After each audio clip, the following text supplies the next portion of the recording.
அளவற்ற அருளாளனும் நிகரற்ற அன்புடையோரும் ஆகிய எல்லாம் வல்ல அல்லாஹுவின் திருநாமத்தால் போற்றி ஓங்குகிறேன். கண்ணியத்திற்குரியவர்களே, அல்லாஹுடைய மாபெரும் கிருபையால் இன்று அருள்மறையிலே 3இல் 1 பாகம் முடிவடைந்துள்ளது. அதாவது 10 ஜுஸூகள் முடிவடைந்திருக்கிறது. இன்று 2 அத்தியாயங்களை நாம் செவியுற்றோம். ஒன்று சூரத்துல் அன்பால் என்ற அத்தியாயம், இரண்டாவது சூரத்து தௌபா என்ற அத்தியாயம். குர்ஆனிலே 114 சூறாவிலே 113 சூறாவிலே பிஸ்மில்லாஹிர் ரஹ்மானிர் ரஹீம் எழுதப்பட்டிருக்கும். ஆனால் சூரத்து தௌபா இன்னைக்கு ஓதப்பட்ட அந்த சூறாவிலே பிஸ்மில்லா எழுதப்பட்டிருக்கார். காரணம், அல்லாஹ்வுடைய கோபத்திற்கும் கண்டனத்திற்கும் உரிய ஆயத் இறங்கிய காரணத்தினால் இந்த சூறாவிலே பிஸ்மில்லா இடம்பெறாது. தபூக் என்ற ஒரு யுத்தகரம், கிட்டத்தட்ட அந்த யுத்தத்திற்கு அல்லாஹ்வுடைய தூதர் சஹாபாக்களை அழைக்கும் பொழுது பேரித்தம்பலத்தினுடைய மகசூல் அறுவடை செய்யப்பட்டு வணிகம் செய்யப்படக்கூடிய ஒரு முக்கியமான சீசன் பருவம்.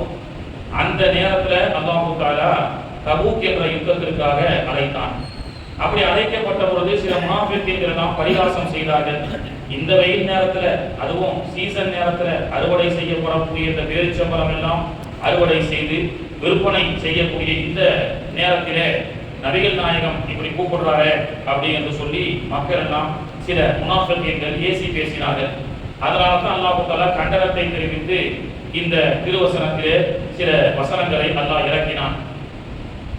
தபூக் என்ற அந்த யுத்தகலத்திற்கு நிதி திரட்டும் பொழுது சையதுனா அபூபக்கர் சித்திக் ரலியல்லாஹு அன்ஹு அவர்கள், நமக்கு வரலாறு தெரியும், முழு சொத்தையும் கொண்டு வந்து அந்த மார்க்கத்திற்காக கொண்டு வந்து ஒப்படைத்து விட்டார்கள். உமர் ரலியல்லாஹு அன்ஹு அவர்கள் பாதி சொத்துக்களை கொண்டு வந்து இந்த தீனுல் இஸ்லாத்திற்காக வைத்தார்கள். எப்பொழுதும் என்ன கொண்டு வந்திருக்கிறீர்கள் என்றுதான் நபிகள் நாயகம் கேட்பார்கள். உமர் நினைத்துக் கொண்டிருந்தால் அபூபக்கரை விட நாம் அதிகமாக கொண்டு வந்திருக்கின்றோம், எனவே இந்த முறை அபூபக்கர் ரலியல்லாஹு அன்ஹு அவர்களை விட நம்முடைய பொருள்தான் அதிகமாக பங்கீடு பங்களிப்பு இந்த மாற்றத்திற்காக இருக்கிறது என்று உமர் ரலியல்லாஹு அன்ஹு அவர்கள் நினைத்துக் கொண்டிருக்கும் பொழுது, எப்பொழுதும் என்ன கொண்டு வந்தீர்கள் என்று அல்லாஹ்வுடைய தூதர் கேட்பதற்கு மாற்றமாக என்ன வீட்டுல வந்து வச்சுட்டு வந்திருக்கீங்க அப்படின்னு கேட்டாங்க. என்ன வீட்டுல வச்சுட்டு வந்திருக்கீங்க அப்படின்னு அபூபக்கர் ரலியல்லாஹு அன்ஹு கேட்கும் பொழுது அபூபக்கர் ரலியல்லாஹு அன்ஹு அவர்கள் சொன்னார்கள், வீட்டிலே அல்லாஹ்வையும் ரசூலையும் வைத்துவிட்டு வந்திருக்கின்றேன். அதிலே தான் உமர் ரலியல்லாஹு அன்ஹு அவர்கள், அபூபக்கரோடு நம்மால் போட்டி போட முடியாது, எப்பொழுதும் அபூபக்கர் தான், உமர் தான் என்று உமர் ரலியல்லாஹு அன்ஹு அவர்கள் முடிவு செய்தார்கள். இப்படி தன்னால் முடிந்ததல்ல, தன்னை விட தன்னால் சக்திக்கு அப்பாற்பட்ட இந்த மார்க்கத்திற்காக சொத்துக்களை எல்லாம் அந்த சஹாபாக்கள் கொண்டு வந்து குவிக்கப்பட்ட பொழுது பாக்கெட்ல 10 காசு இல்ல. ஒரு நபித்தோழர் சஹல் ரலியல்லாஹு அன்ஹு, அந்த நபித்தோழர் வந்து பார்க்கறாங்க, அபூபக்கர் எல்லாவற்றையும் கொண்டு வந்து மார்க்கத்திற்காக கொண்டு வந்து விட்டார்கள். உமர் அவர் பாதி சொத்துக்களை கொண்டு வந்து விட்டார். உஸ்மான் ரலியல்லாஹு அன்ஹு 3 ஒரு பங்கை கொண்டு வந்து விட்டார்கள்.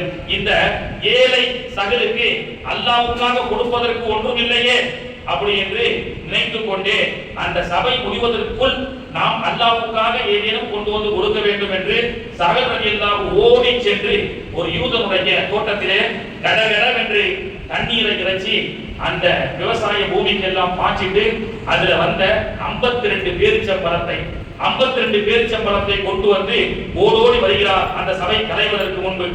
எல்லாரும் பெருங்கொண்ட தொகையை இந்த மார்க்கத்திற்காக கொடுக்க பொழுது சஹல் அவர்கள் 52 பேரிச்சம்பழத்தோடு வர அல்லாஹ்வுடைய தூதர் அவர்கள் அதை முபாரக்காக வாங்கி அங்கே குமிக்கப்பட்ட பொருளோடு சேர்க்கப்பட்ட பொழுது சில முனாஃபிக்கீன்கள் பேசினார்கள், பாரா கொண்டு வந்தாரு பெருசா 52 பேரிச்சம்பழத்தை, பெருசா 52 பேரிச்சம்பழத்தை கொண்டு வந்துட்டாரு.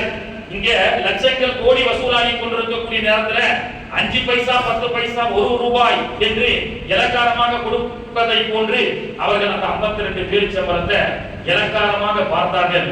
அபூபக்கர் நாயகமும் உஸ்மான் ரலியல்லாஹு அன்ஹு அவர்களும் உமர் அவர்களும் கொண்டு வந்த அந்த செய்தி ஹதீஸில் தான் பதிவு செய்யப்பட்டிருக்கிறது. ஆனால் அவர் செய்த அந்த தியாகம் சில மணித்துளிகளிலே இந்த மார்க்கத்திற்காக நாம் ஏதேனும் கொண்டு வர வேண்டும் என்று அவர் எப்படி ஓடோடி சென்றிருப்பார். வேர்வை சொட்ட சொட்ட கிணத்திலிருந்து 50 வாளியோ 100 வாளியோ இறைச்சிட்டு அதன் மூலமாக கிடைக்கப்பட்ட அந்த 52 பேரிச்சம்பழத்தை கொடுத்தாரே, பரிகாசம் செய்தார்களே முனாஃபிகீன்கள், அல்லாஹ் பதிலடி உடனே கொடுக்கின்றான் என்று ஓதப்பட்ட ஆயத்தில் 17வது அத்தியாயத்திலே ஓதினோம். அல்லதீன யல்பிசூனல் முத்தஃபிஈன மினல் முஃமினீன ஃபிஸ் ஸதகாத் வல்லதீன லா யஜிதூன இல்லா ஜுஹதஹும். சிலர்கள் மிஸ்கீனாக தன்னிடத்தில் அல்லாஹ்வுக்காக கொடுப்பதற்கு எதுவுமே இல்லையே என்று ஏங்கிக் கொண்டிருக்கும் பொழுது தன்னால் முடிந்த முயற்சியிலே கொண்டு வந்து சகல் கொடுத்தாரே, அவரை பார்த்து சிலர்கள் பரிகாசம் செய்கிறார்கள். பரிகாசம் செய்பவர்கள் தான் கேவலப்படுவார்களே தவிர அவரை பற்றி முழு உலகம் பேசும். பேசுகின்றோமா இல்லையா? 52 பேரித்த பலத்தை இந்த மார்க்கத்திற்காக கொடுத்த சகல் ரலியல்லாஹு அன்ஹுவை பற்றி நாம் பேசுகின்றோம். கண்ணியத்திற்குரியவர்களே, அத்தகைய தியாக வரலாறைத்தான் அல்லாஹ் தஆலா இன்னைக்கு ஓதப்பட்ட ஆயத்துகளில் எல்லாம் சொல்கின்றான். ஆரம்பத்தில் ஹிஜ்ரத் என்ற தியாகம் உமர் ரலியல்லாஹு அன்ஹு அவர்கள் அபூபக்கர் சித்திக் ரலியல்லாஹு பார்க்கும் போதெல்லாம் சொல்லுவாங்க, हमारा जिंदगी में எத்தனை அமல் நான் செஞ்சனோ என்னுடைய வாழ்நாள்ல சொக்கு அப்பு தேத்தே எல்லாத்தையும் நான் கொடுக்கிறேன். அபூபக்கரே, அதற்கு பகரமாக சவுர் குகையில நீங்க அல்லாஹ்வுடைய தூதரோடு 3 நாட்கள் இருந்தீர்களே, அந்த நன்மையை எனக்கு கொடுங்கள் என்று உமர் ரலியல்லாஹு அன்ஹு அவர்கள் அபூபக்கர் ரலியல்லாஹு ஹயாத்தாக இருக்கும் பொழுதெல்லாம் கேட்பார்களாம். ஏன்? அப்படிப்பட்ட ஒரு தியாகத்திற்கு நன்மைக்கு ஈடாக உலகத்தில் யாரும் செய்ய முடியாது. ஸல்லல்லாஹு அலைஹி வஸல்லம் சொன்னாங்க, உலகத்தில் இருக்கக்கூடிய எல்லாருடைய இபாதத்துகளையும் ஈமானையும் ஒரு தராசு தட்டில் வைத்தால், எப்படி அபூபக்கர் ரலியல்லாஹுடைய தராசு தட்டிலே இன்னொரு நன்மைகளை வைத்தால் அபூபக்கர் ரலியல்லாஹுடைய எடைதான் அதிகமாக இருக்கும் என்று சொன்னார்கள். அந்த சவுர் குகையினுடைய அந்த சம்பவத்தை, சவுர் என்னும் குகையிலே சவுர் குகையினுடைய அந்த சம்பவத்தை அல்லாஹ் தஆலா இன்னைக்கு ஓதப்பட்ட ஆயத்திலே சொல்லி காட்டுகின்றான். சவுரு என்னும் குகையிலே தாஹா நபி மடியிலே தாளாட பகை சூழ்ந்து தாக்கிய போது, தன் மீது கருணாகம் தீண்டிய போது, அருமையான தோழருக்கு துன்பமேதும் வந்திராமல் பொறுமையோடு அதனை வென்ற தூயவர், மதிப்புக்குரிய மார்க்கத்தின் நாயகர் அபூபக்கர் சித்தீக் ரலியல்லாஹு அன்ஹு. அந்த சவுர் குகையெல்லாம் சென்று நாம் பார்க்கக்கூடிய வாக்கியத்தை அல்லாஹ் தஆலா தருவானாக. அல்லாஹ் சொல்றான், இல்லா தன்சுருஹு ஃபகத் நஸரஹுல்லாஹு இன் அக்ரஜஹுல் லதீன கஃபரு.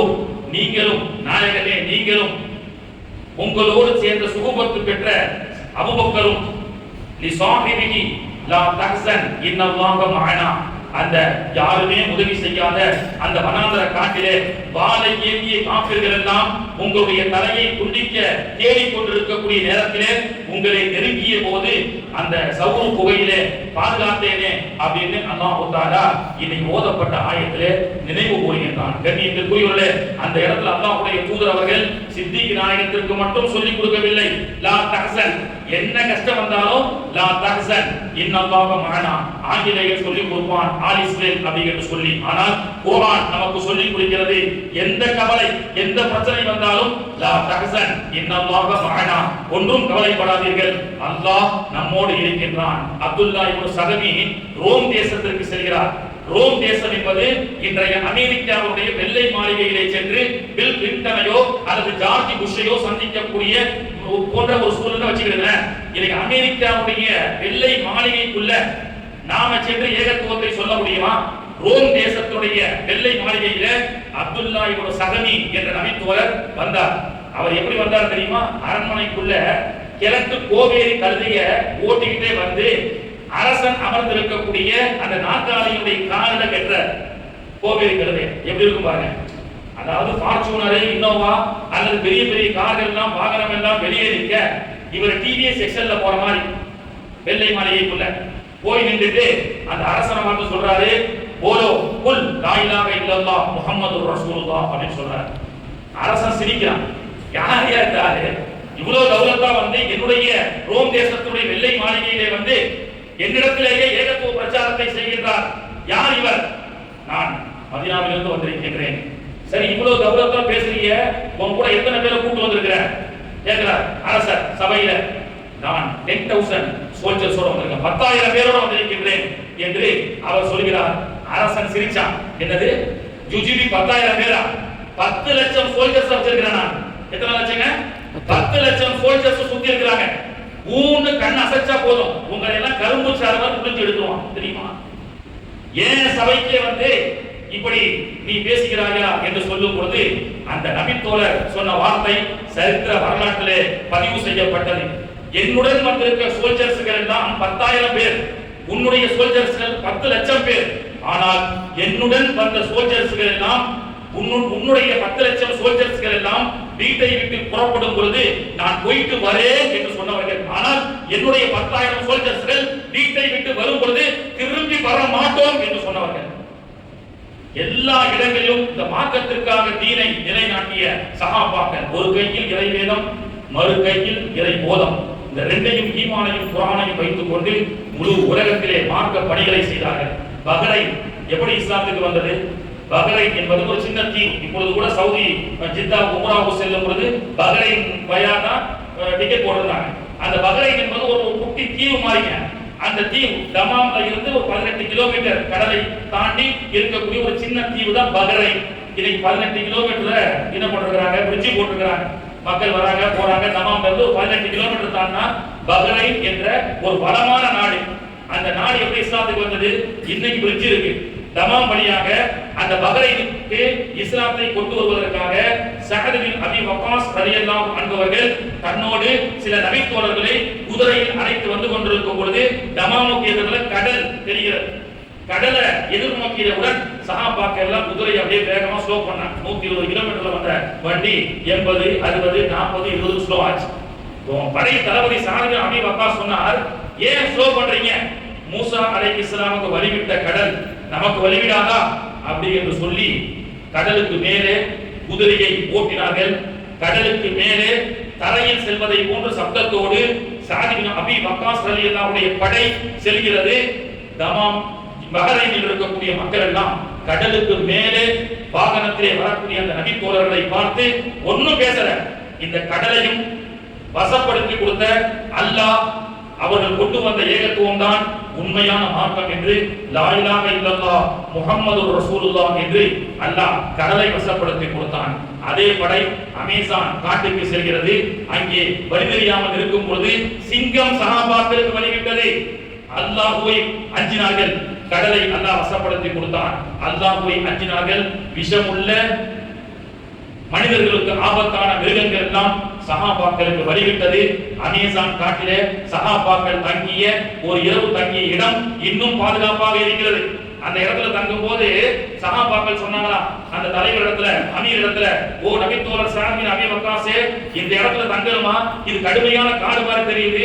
சிங்கம், புலி, கரடிகள் எல்லாம் நம்மை சுற்றி கொண்டிருக்கிறது. இங்கே நமக்கு பாதுகாப்பு இல்லை, இங்கே தங்குவது சரியில்லை என்று சொல்லும் பொழுது சஅத் பின் அபி வக்காஸ் அவர்கள் அந்த அமேசான் காட்டுல ஒரே ஒரு அறிவிப்பு பண்ணாங்க. ஓ சிங்கம், கரடி, மிருகங்களே, நாங்கள் யார் தெரியுமா? அல்லாஹ்வுடைய தூதருடைய சஹாபாக்கள். மார்க்கத்தை கொண்டு வந்திருக்கின்றோம். சோ ஒரு நாள் இங்க நாங்க தங்க போறோம். எங்களுக்கு எந்த டிஸ்டர்பும் பண்ண கூடாது. சொல்றது யார்கிட்ட? யார் இடத்துல? மிருகங்களிடத்தில் சொன்னார்கள். அந்த நபித்தோழர் சொல்கின்றார், கூட சென்ற நபித்தோழர் படை தளபதி சஅத் பின் அபி வக்காஸ் மிருகங்களை பார்த்து ஒரே ஒரு கட்டளை தான் இட்டாரு. புலியும் கரடியும் சிங்கமும் பூனையை போன்று பதுங்கி சென்றது. அவருடைய சத்தம் எதுவரைக்கும் போனதோ, எதுவரைக்கும் அந்த தலைவருடைய சத்தம் சென்றதோ அதுவரை எந்த விலங்கும் எறும்பு கூட அங்கே இல்லை. அது அன்று மட்டுமல்ல, இன்றும் அந்த சஹாபி சொன்ன அந்த சத்தத்துடைய அந்த எல்லை வரை எறும்பு கூட செல்லாது. எறும்பை கொண்டு போய், ஒரு பூனையை கொண்டு போய், நீங்க ஒரு கரடியை கொண்டு போய் அங்க போனா செத்து மடியுமே தவிர அங்க இருக்காது. ஏனென்றால் அவர் சொன்ன வார்த்தை அந்த ஜெனரேஷன்ல இருக்கக்கூடிய சிங்கம், புலி, கரடிகளுக்கு மட்டுமல்ல, அதன் மூலமாக கியாமத் நாள் வரைக்கும் எத்தனை ஜீவராசிகள் இந்த உலகத்திலே பிறக்கப் போகின்றதோ எல்லோருக்குமான கட்டளையாக அல்லாஹ் ஆக்கி அருள் வைத்தார் என்று சொன்னால் அதுதான் அருள் வேதத்தினுடைய சக்தி, ஈமானுடைய சக்தி. அல்லாஹ் தஆலா அப்படிப்பட்ட இறை அச்சத்தையும் தந்து இறைவனுக்கு பயந்து நடக்கக்கூடிய வாக்கியத்தை அல்லாஹ் தஆலா நாம் அனைவருக்கும் தந்து அருள் புரிவானாக. வ ஆகிரு தஅவானா அல்ஹம்துலில்லாஹி ரப்பில் ஆலமீன். பிஸ்மில்லாஹிர் ரஹ்மானிர் ரஹீம்.